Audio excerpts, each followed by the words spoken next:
Paris, 1905. A fog-covered night, the city is asleep, but one man is awake. A mansion door opens silently. No shattered glass, no forced lock, no alarm screaming into the darkness. By morning, the safe is empty. The jewels are gone, the fortune has vanished, but there is no violence, no chaos, no panic, only a card, placed neatly inside the empty safe. Written in elegant handwriting, Arsène Lupin. And that is where the legend truly begins. Is he a thief, a con artist, an illusionist, a revolutionary dressed in silk gloves? Arsène Lupin was created in 1905 by French writer Maurice Leblanc. But Lupin was never merely ink on paper. He was born from tension, from inequality, from resentment, from admiration, from desire. Early 20th century France was a world of glittering ballrooms and silent factories. Aristocrats dined beneath chandeliers, workers stood in shadows, wealth concentrated upward, power solidified behind locked doors. And then came a man who could open those doors. Not with explosives, not with brutality, but with intelligence, with style, with audacity. Lupin's weapon was never a gun. It was perception, it was charm, it was the unsettling realization that the powerful could be outplayed. He did not smash the system. He embarrassed it, and that humiliation was far more dangerous. Arsène Raoul Lupin was said to be born in Normandy in the 1860s. His father was a boxer and occasional swindler, a man who understood the physical side of survival. His mother worked as a servant in aristocratic homes, polishing silver that would never belong to her, walking quietly through halls she could never claim. And young Lupin saw both worlds. He saw gold plates and worn hands. He saw crystal chandeliers and tired eyes. He learned early that wealth was not always earned. It was inherited, guarded, protected by custom and arrogance. As a child moving between servants' corridors and grand salons, he understood something most never do. Luxury is not sacred. It is structured, and structures can be dismantled. At boarding school, his brilliance sharpened. He absorbed languages like a sponge. History fascinated him, literature entertained him, but psychology captivated him. He watched people. He studied posture, breathing patterns, hesitation before a lie. He realized that locks were simpler than people. Metal mechanisms followed rules. Humans followed ego. He began studying locks, not out of necessity, but curiosity. He practiced imitation, handwriting, accents, gestures. He discovered he could become someone else simply by adjusting the rhythm of his speech. And when caught in small deceptions as a boy, he did not panic. He spoke, calmly, politely, confidently, and authority figures hesitated, because Lupin understood something profound. Power does not belong to the strongest. It belongs to the most convincing. What makes Lupin dangerous is not theft. It is transformation. He is never confined to one identity. He can be a nobleman discussing art at a gala, a quiet scholar in a library, a military officer with impeccable posture, a doctor offering reassurance, a collector bidding confidently at an auction. He does not simply wear disguises. He inhabits them. He changes the way he walks, the tension in his jaw, the pace of his blink. Even the silence between his words shifts depending on who he becomes. You may shake his hand and feel impressed by his refinement, only to discover days later that you were speaking to the man who emptied your vault. He is compared to Sherlock Holmes, the great detective of logic and deduction. But their philosophies diverge. Holmes uncovers truth, Lupin manufactures it. Holmes reconstructs events from clues. Lupin plants the clues. Holmes represents order. Lupin represents freedom. And freedom, when intelligent, is far harder to imprison.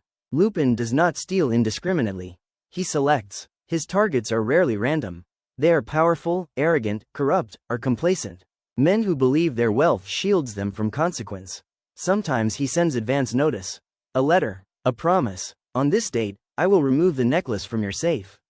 And then he does. Imagine the psychological precision of that act. The victim spends days waiting, reinforcing locks, hiring guards, increasing surveillance, and still, Lupin succeeds. Because the theft is not about the object, it is about the demonstration. He does not merely take jewels. He dismantles certainty. He shows the elite that their security is fragile. That intelligence can slip through iron. That elegance can disarm fear. He rarely harms the innocent. He avoids unnecessary violence. His code is self-constructed but consistent. He is not chaos. He is calculated disruption. A gentleman thief, not because he wears a tuxedo, but because he understands restraint. beneath the theatrical brilliance, there is humanity. Lupin falls in love, not casually, not strategically, deeply. One of the most significant women in his life is Clarice Datigues. With her, Lupin attempts something radical for a man who lives behind masks.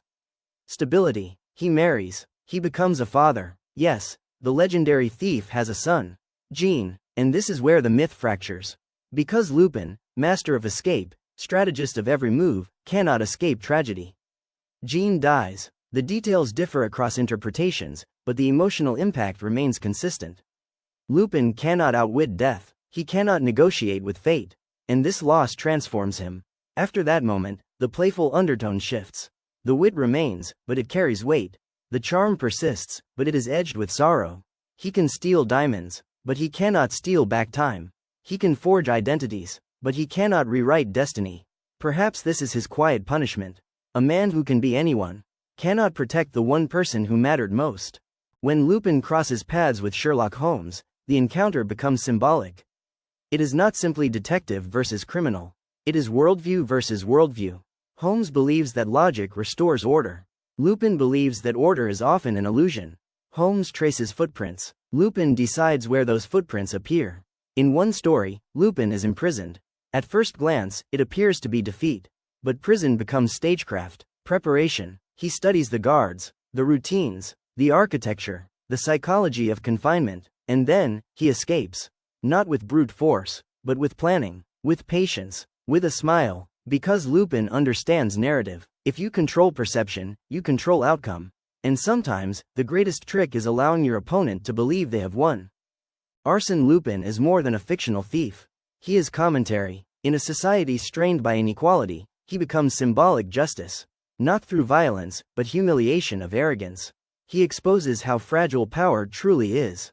He reveals that intelligence can penetrate privilege. He challenges the assumption that wealth equals superiority. He is not purely heroic. He is not entirely villainous. He occupies the unsettling space in between. A man who rejects imposed rules and writes his own. And often succeeds. More than a century later, Lupin endures. Through novels, through reinterpretations, through modern adaptations. In the 21st century, he resurfaces for global audiences, reimagined yet recognizable. The suits may change, the setting may modernize, the cultural lens may shift. But the core remains intact. Intelligence over brute force. Style over savagery. Strategy over impulse. Because audiences across generations share a quiet fascination.